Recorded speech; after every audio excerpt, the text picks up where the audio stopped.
Story with அனி சேனலுக்கு உங்களை அன்போடு வரவேற்கிறேன். இன்றைக்கி நம்ம பார்க்க போகிற கதை உயிரை மறந்த உடல்கள். இதோட கதை ஆசிரியர் சூப்பா ரத்தினகிரி. கதைக்குள்ளே போயிடலாமா? எப்போதும் பரபரப்பான சென்னை. மணி அதிகாலை 3. பூக்கடை காவல் நிலையம். அப்போதும் தூங்காமல் பணியாற்றி கொண்டிருந்த காவல் அதிகாரிகள், கடைகளில் சாமான்களை ஏற்கவும் ஏற்றவும் வந்திருந்த லாரிகள், அவற்றின் இரைச்சல்கள், கூலிகளின் சத்தங்கள் என அந்த அதிகாலை நேரத்திலும் சுறுசுறுப்பாகவே இருந்தது சென்னை. அந்த சத்தத்தையும் மீறி இன்னொரு சத்தமும் கேட்டுக்கொண்டிருந்தது. அதுதான் பறையடிக்கும் சத்தம். யாரோ ஒரு கிழவி, வயது 75 இருக்கும். அமாவாசை இரவில் வெகு நேரம் கழித்தும் அசைவே இல்லாமல் இருந்ததை யாரோ பார்த்துவிட்டனர். பக்கத்தில் இருந்து வந்த மருத்துவர், அசையாத கிழவி 8 மணிக்கெல்லாம் இறந்து விட்டாள் என்று உறுதிப்படுத்தி சென்றிருந்தார்.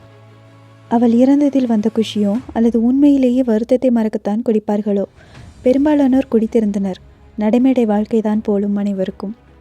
ஒப்பாரி, பறை, ரேடியோ சத்தம் என களை கட்டி கொண்டிருந்தது அந்த இடம்.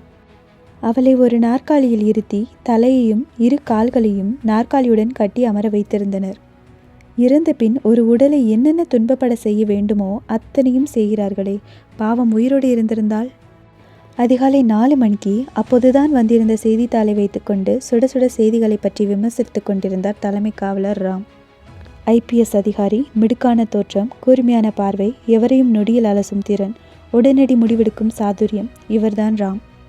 யாரோ 2 லாரி டிரைவர்கள் சண்டை போட அது பெரிய நெரிசலை உருவாக்க சத்தம் காவல் நிலையம் உள்ளே வர விறுவிறுவென்று வெளியே வந்தார் ராம்.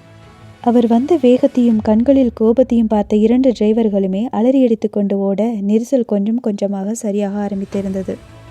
அப்போதுதான் தற்செயலாக கிழவியை பார்த்தார் ராம். இரவு 8 மணி முதல் அதிகாலை 4:30 மணி வரை சவமாக இருந்த கிழவி, மருத்துவர் இறந்துவிட்டாள் என்று உறுதி செய்த கிழவி, எங்கிருந்தோ ஆவேசம் வந்தவள் போல் நாற்காலியை விட்டு எழுந்து கட்டுகளை அறுத்தெறிந்துவிட்டு கண்களில் வெறியோடு ஓட ஆரம்பித்தாள். எதற்கும் அஞ்சா ராமே 1 நிமிடம் மிரண்டு விட்டார் என்றால் மற்றவர்கள் எம்மாத்திரம்? பிடியுங்க பிடியுங்க, பேய் பேய் என்று அனைவரும் பயந்து அலற, அவர் கண்முன்னையே சாலை கடந்த ஒரு வடநாட்டவர் மேல் மோதிய கிழவி அவர் கழுத்தை நெரித்து ஒரு கையால் அவரை தூக்கி பாதையை பிரிக்கும் வகையில் நடுவில் வைத்திருக்கும் கம்பிகளின் மேல் அவரை போட்டு கொன்றே விட்டாள்.